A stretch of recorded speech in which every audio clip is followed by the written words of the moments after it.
Tēnā koutou nau mai, haere mai ki tōku reo. Ko Raimona taku ingoa, ko Raukura taku hoa.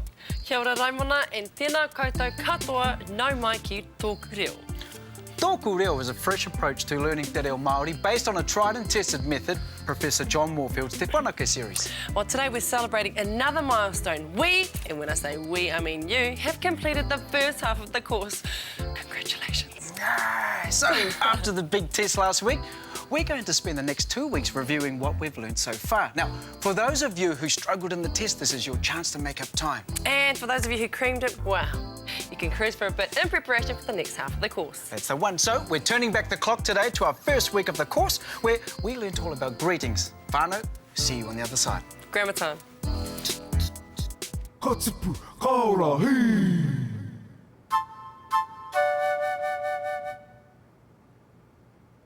Last night, we touched on pronunciation of vowels, the short vowel and the long vowel that's written with the macron. Let's go for another trip down the tongue with our vowels. A, E, I, O, U. A, E, I, O, U. Okay, greetings. Tēnā koe, tēnā kōrua, tēnā koutou. Here's these formal greetings again in order. Tēnā koe. Tēnā koe. Greetings to one person. Tēnā kōrua. Tēnā kōrua. Greetings to two people. Tēnā koutou. Tēnā koutou. Greetings to 3 or more people. Let's catch up with our role-play crew again and see how they used each of these greetings in a real-life situation at the park. Action.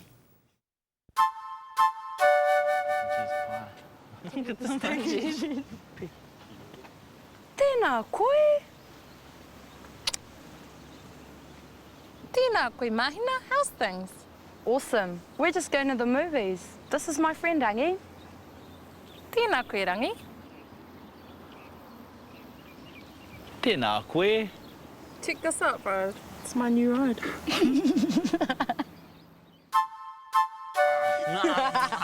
That was a mean movie. Me and I, you. Hey, tēnā koe. Tēnā koe. Tēnā kōrua, scoffing your faces. Well, lucky we bought enough for 3, eh?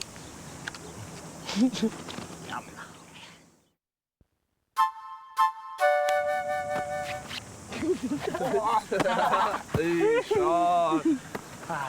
Hey, tēnā koe. Tēnā koe. Tēnā koe. Tēnā koutou. Hey. Ka tipu, ka ora, hei! This week we're studying greetings. Just to recap from last night, there are 2 ways to address people. We can address them by name, hi Raimona, or we can address them with a title like, hey bro, hey mate, hey girlfriend, etc. For now, let's just concentrate on addressing people by name.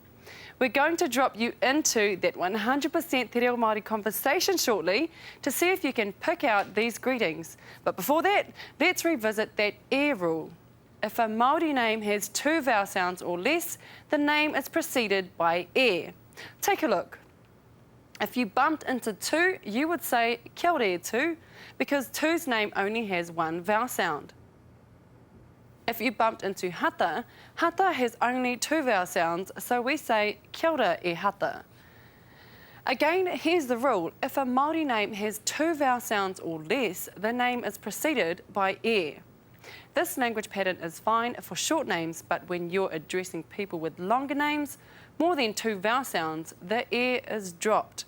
For example, when greeting someone with the name Rahira, 3 vowel sounds in there, ra, he, ra, you would say kia ora Rahira. We've dropped the e. The e is also dropped for names that are not Māori. For example, When greeting someone with the name Patrick, you would say, Kia ora, Patrick. Let's take a look at all our examples to date. Tēnā koe, Peter.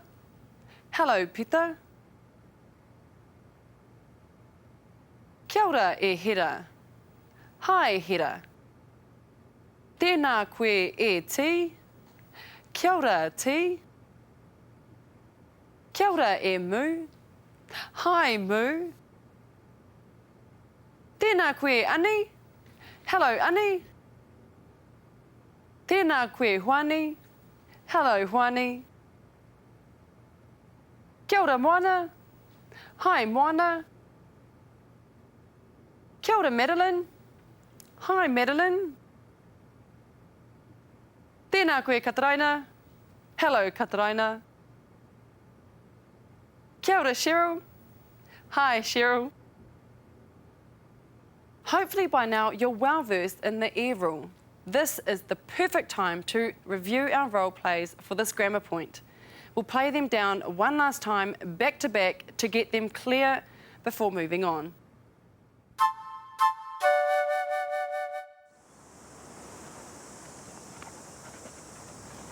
Tēnā koe, Rai. Kia ora, Emma. What's new?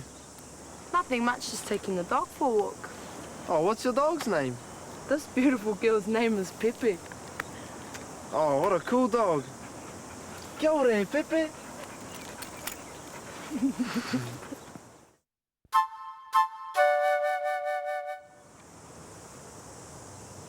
Tēnā koe, Mahina. Kia ora, Māruia.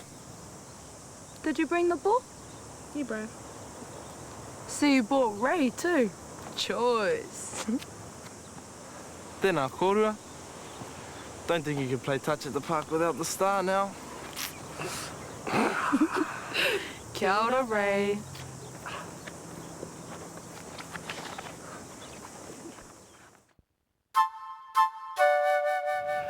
Te kupu nei kōrua. When I first came across the difference, I put it this way, I learned Māori with my grandparents, and the spelling of it, I didn't know anything about spelling until I came to college, Ato Petera.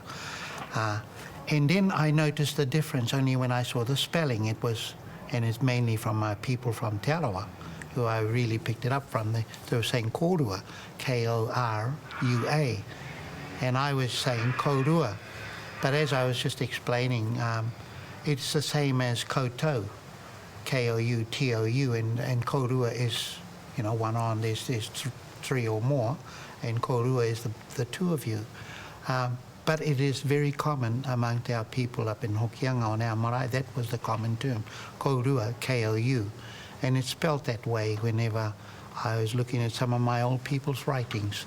Kōrua is K-O-U.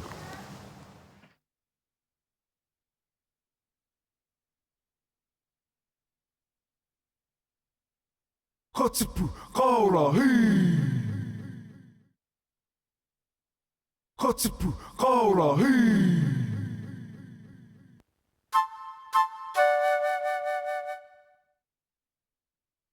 Kia ora. In the last episode, we covered our first 10 Māori words. Today, we'll tackle some new exercises to help you retain those words. Firstly, though, let's take another look through our top 10. You'll hear the word pronounced first, followed by the written form. Number 10, kai, food or meal, kai. Whare, house or building, whare. Rā, sun or day, rā. Kaumātua, elder, kaumātua. Pō, night or darkness, pō. TŌKU means my, referring to one item, tōku. Reo refers to language, voice or dialect, reo. Koe, you've already seen this in the greetings we learnt today. Koe means you, one person. Kōrua, you, two people, kōrua. Koutou, you, 3 or more people. Koutou. Kai, food or meal. Kai.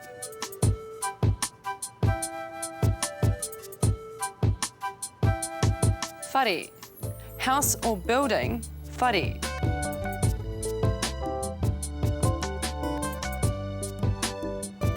Rā, sun or day. Rā.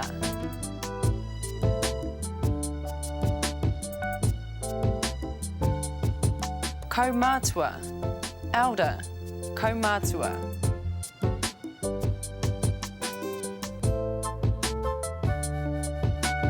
Pō, night or darkness.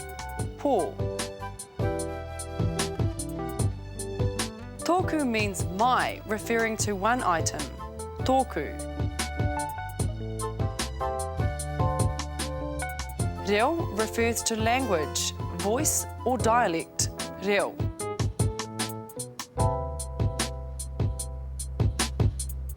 Koe. You've already seen this in the greetings we learnt today. Koe means you, one person. Korua. You, 2 people. Korua.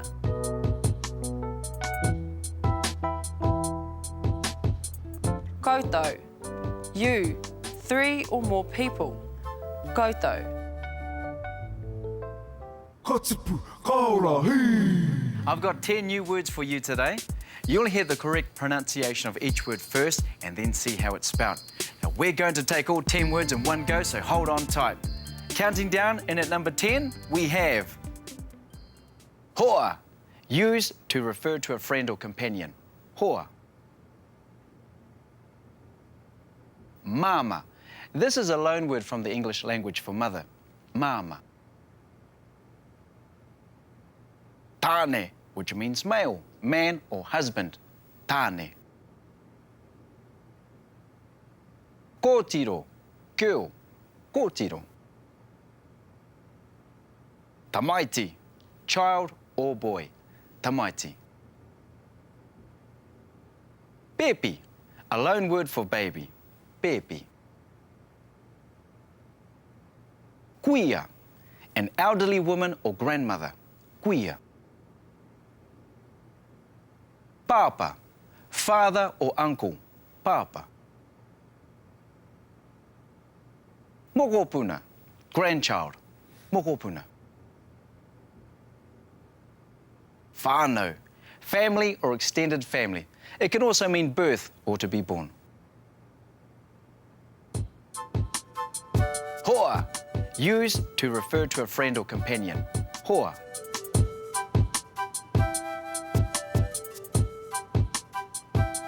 Mama. This is a loan word from the English language for mother. Mama.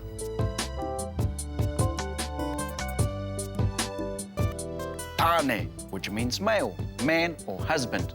Tāne.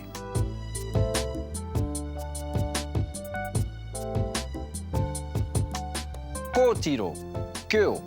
Kōtiro.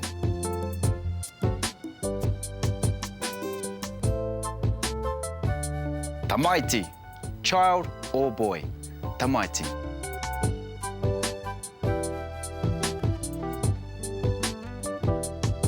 Pepi, a loan word for baby. Pepi.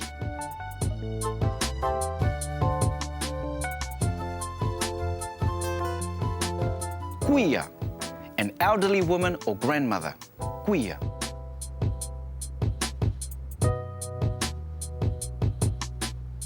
Papa, father or uncle. Papa.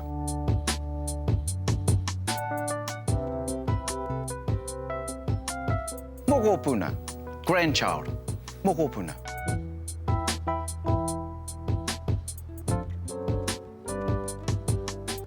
Whānau, family or extended family. It can also mean birth or to be born.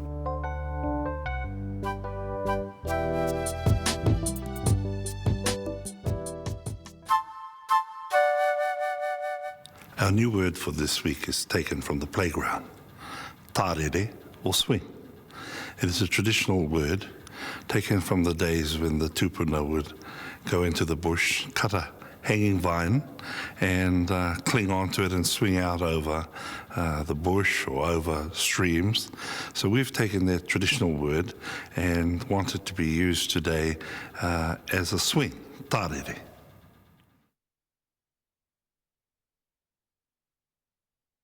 Katipu kaora hi. Katipu kaora hi. To access the podcast, go to www.tokureo.maori.nz and click on episodes. Choose your episode and move the mouse to the right-hand side of the screen where you'll find a link called Podcasts. Click this link to download TŌKU Reo podcast to your iPod, MP3 player, etc. With video, audio and exercises, you can brush up on your te reo Māori skills anywhere, anytime, 24/7. Kia kaha. Katipu kaora hi.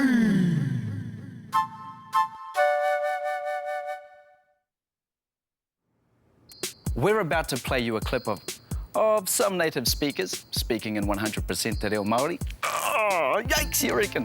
But don't freak out. Your challenge is to try and pick out the greetings we've learned to date amongst the conversation. That's it, that's all. Don't worry about any other words, just listen for those greetings and think about it. Once you've done this exercise, you'll be able to say that you have listened to a 100% te reo Māori conversation with a native speaker and understood part of that conversation. That's a huge milestone and an important step on the path of fluency. Okay, here we go.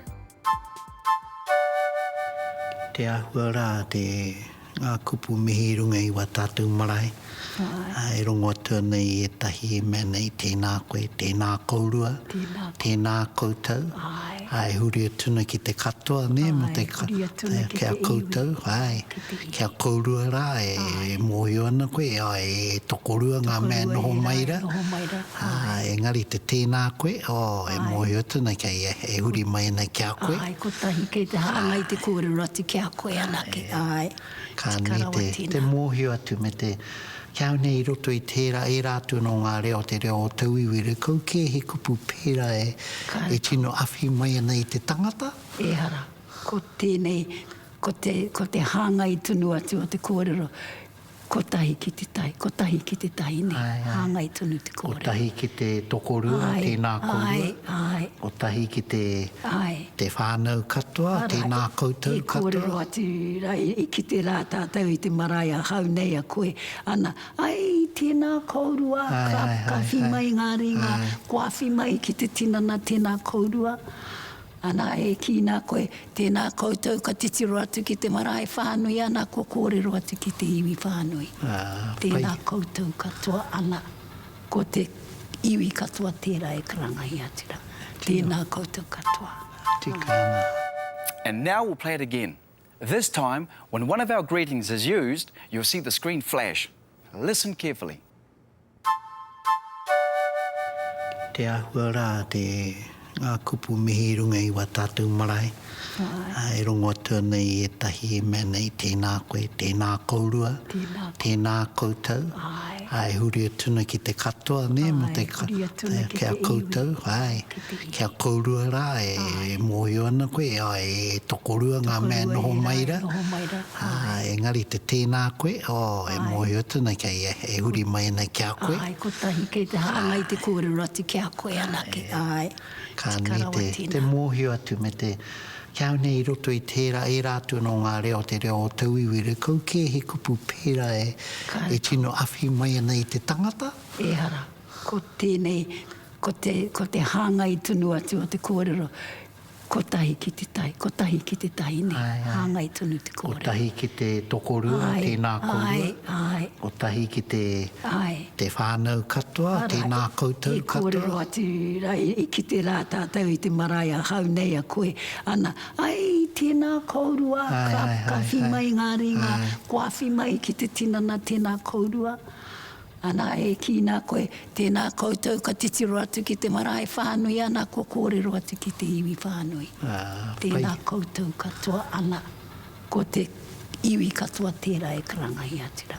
Tēnā koutou katoa. Katipu kaora hi. It's native speaker time again. And check out the following video and see how many of our top 10 words you can hear. Now, this is a listening exercise to teach you how to listen for words. As your fluency improves and you start to converse with other people in Māori, this skill will make all the difference.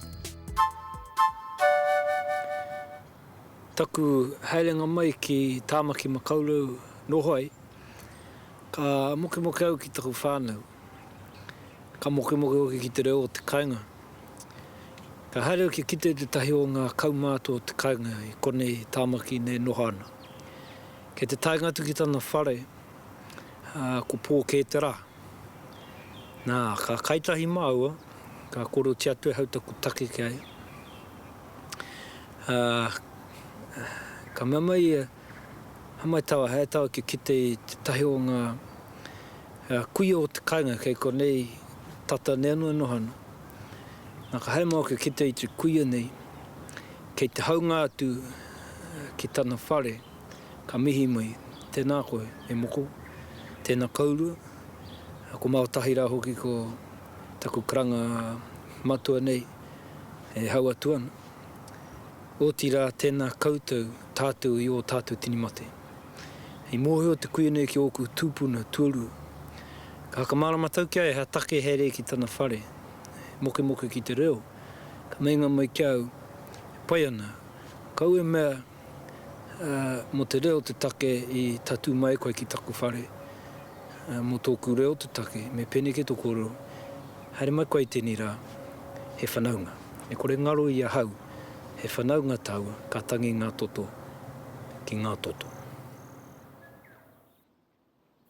Taku heilenga mai ki tāmaki makaurau nohoi, ka moke au ki taku whānau, ka moke au ki te reo o te kainga. Ka haere ki kite te tahi o ngā kaumātua o te kainga I konei tāmaki ne nohana. Kei te taingatu ki tana whare, ko pō kē te rā. Nā, ka kaitahi māua, ka koro te atu hau taku take ki ai. Ka mamai, hamai tawa, hea tawa ki kite I te tahi o ngā kuia o te kainga kei konei tata neanua nohana.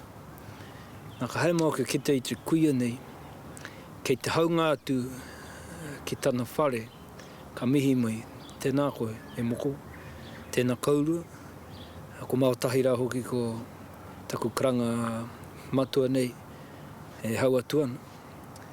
O tira tēnā koutou tātou I o tātou tinimate. I mōhio te kuia nei ki oku tūpuna tuarua. Ka haka marama tau kia e hea take here ki tana whare. Moke ki te reo. Ka meinga mai kia au, pai ana, kau e mea mo te reo te take I tatu mai koe ki taku whare. Mo tōku reo te take, me pene ke tō koro. Haere mai koe tēni rā, he whanaunga. E kore ngaro I a hau, he whanaunga taua, ka tangi ngā toto ki ngā toto. Tēnā koutou. Learning new vocabulary is a very important part of learning any language, and there are a number of ways you could do this. One way is to put the new word on a little card with the meaning on the back, and when you've collected a number of cards, you put them into a pile and you go through each card, you say the word, you think about what it means, and then you check the meaning on the back of the card. Then you put the words you know in one pile and the words you don't know in another, and then you go back and do the words you don't know. You can turn this into a competition between yourself and your family or your friends. So that's this week's learning tip. Ka tipu, ka ora, hei! Well, it's time for us to go, but don't be sad, whānau. You can always jump on the website to keep it going until next time. Remember, www.tokudeo.maori.nz. We've got interactive exercises based on today's show, an online Māori dictionary, podcast and a forum, but you know that already, eh? And our pōpō, tomorrow, we'll be taking another trip back in time to the second week of our course, where we learnt all about special terms of address. So we'll catch you tomorrow. Whānau, kia mau, Kia u, ki tōku reo.